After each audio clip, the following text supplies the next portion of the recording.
Hello students, today we are going to discuss one of the most important topic is the fundamental duties. Now here, as fundamental rights are given by our constitution, at the same time, it is the duty of citizen which are given in the constitution which will be known as the fundamental duties. Now, in Indian constitution, just as the citizen are given various fundamental rights, various fundamental duties were incorporated by the constitutional amendment in 1976. Rights and duties are the sides of the coin. In one side there is fundamental duty, and on the second side there will be the right that are confirmed by the constitution to each and every citizen. The fundamental duty aims to inculcate love for nation, national integrity, various high ideals, and value awareness among the citizens. Every citizen of India should contribute towards the protection of the nation's unity, integrity, and sovereignty. Really, it is our duty for unity of the nation.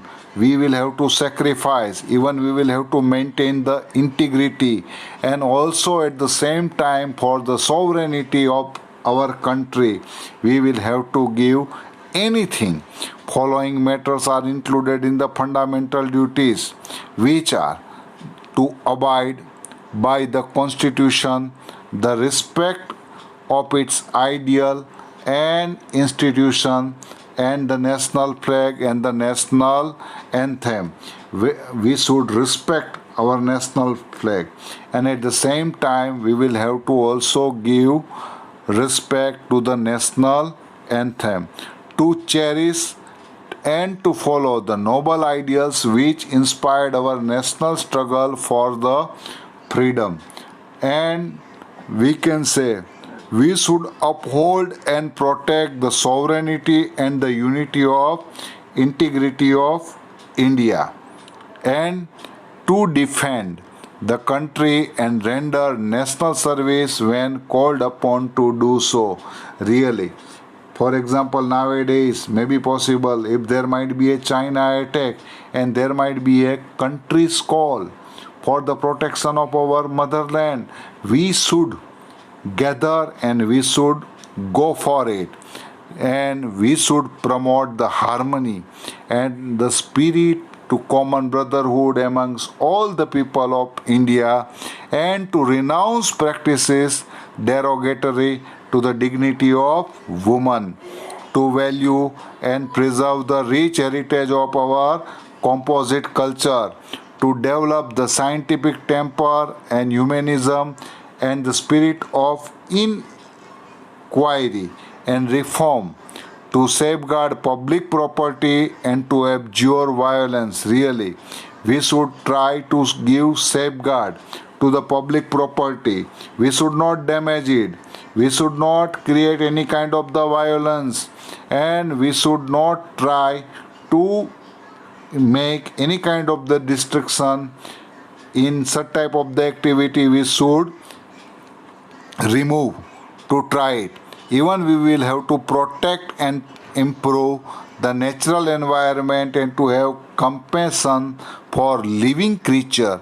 Parents or guardian must provide opportunity for free and compulsory education to his child, to strive towards excellence in all spheres of the individual and collect activity. It is expected that citizens should obey all fundamental duties voluntarily. There must be no any kind of the force. Laws have been framed for some of the duties. Violation for the same is also a punishable offense. So we should explain the importance of the fundamental duties and obeying it to school children, so there might be an awareness and they will be awakened for the future citizen as they will be. It is expected that each and every citizen should obey these fundamental duties.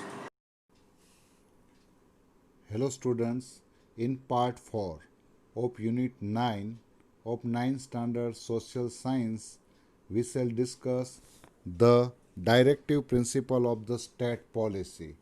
This is an important one, and also